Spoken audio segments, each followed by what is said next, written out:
The purpose of this project is to help farmers manage water better on their farms. It rains so often here in Northern Ireland, and there's lots and lots of water that has to be managed in and around the farm, and often that water gets dirty. So really what we're trying to do through this project is capture that dirty water and send it somewhere where we can actually clean the water, and that water being cleaned grows a crop that can then be used to make a profit on the farm. The main issue here is we've got a large dairy farm on the side of a hill with a large concrete yard and a big silage area, and you've got the tributary of the river Ballinderry down here. There's dirty water generated because the animals are crossing the yard. The rainwater's picking up the slurry, so you're getting this grey water that's contaminated. The swales are really a slow-moving set of channels, allowing water to be cleaned up as it moves through that process. The comfrey is taking out nitrogen, phosphate and potash and other minerals, helping to clean up the water. Down at the bottom there's an area of willows. The water from the bottom swale doesn't flow directly to the river. It has to pass through the soil where the willows are growing, and the willows then take out a lot of the nutrients. This scale of system here can be adapted to a wide range of different farms. We're sensing that farmers do care that they're protecting the environment, and a scheme like this helps a farmer to feel he can do something.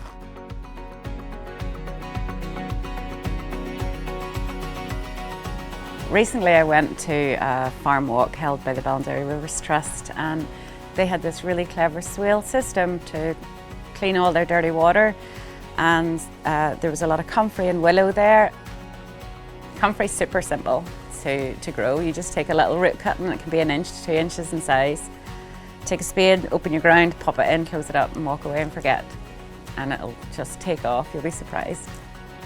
I had seen the value that comfrey could have for me on my farm to manage little areas of dirty water, although that might not have been a major problem for us. It was the value of that leaf that I could continue to harvest, ferment and make a natural NPK product to keep my land fertile. But also I worm farm. Comfrey leaves are a great stimulant to be adding into your worm beds. I thought, well, this is just a great win-win for me. When you see very quickly how worm numbers in your ground can go from 2 per spadeful to 15 to 20 in just 2 years, you know you're doing the right thing. The most important part of understanding nature cycles in your farm is that it is completely all tied together, and the more inputs that you put in, the more you're in a constant cycle of battling nature. I think I learned to take a step back and ask the question, why is the dock growing, instead of reaching for the shelf and buying the product to spray it.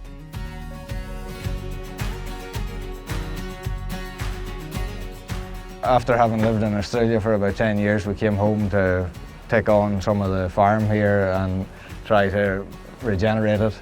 And at the same time, we were always hoping to plant our own garden to feed ourselves and possibly sell whatever surplus we may have.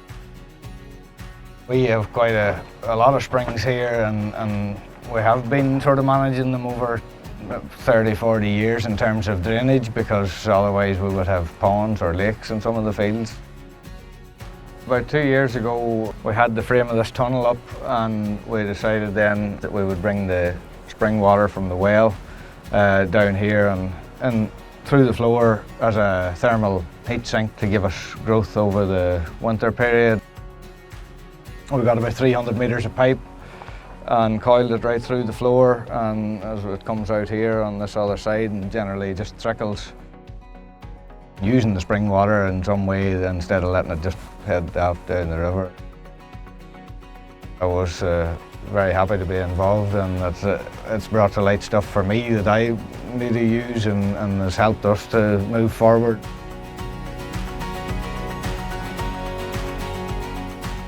One of our main problems were we had an open silo that was very hard, obviously, to take silage out of in the winter and keep the water from washing the effluent away and collecting it all. We've actually roofed that silo, but on a working farm there's always dirty yards, there's always wash-off. It's very easy for that wash-off to get into the river if you don't manage it. The water wasn't getting away to the river, so it was quite a wet place, so we've now put the system in that wet place. Part of mine is an underground sump with stones in it. Then there's an open shuck on around which flows back into a middle reservoir. St Patrick's Well is down there, and we've now separated yard water and well water. It runs right down. The yard water runs into the system, so we're dealing with less contaminated water, and it leaves the well clean.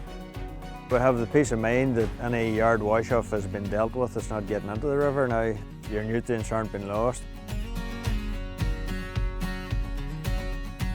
The way the weather's changing, you get prolonged dry spells and then big heavy teams of rain. Every farm's different.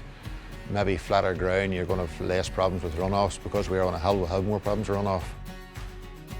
Our swales, they're basically open swales because that slows the water way down. Your sediment then drops out of it, and then the clean water just keeps moving on. Actually, we put the swales was a wee bit of wetter land. It still was all fenced and you can graze it and all that. But it's a way of just putting another wee bit back into the environment. The particular type of willow that they planted would be a lot more pollen in it for bees and other different insects.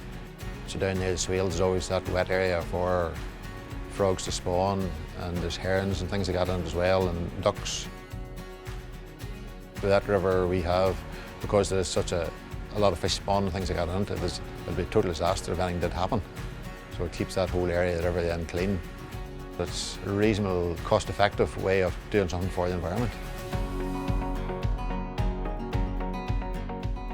Ballinderry Rivers Trust has been working with landowners in this area for many, many years. It's important to us as a charity to work very closely with landowners to come up with win-win solutions that benefit their farming business but also benefit the water environment. This project is about making that a reality and also helping to make cleaning dirty water profitable and sustainable for the agricultural community.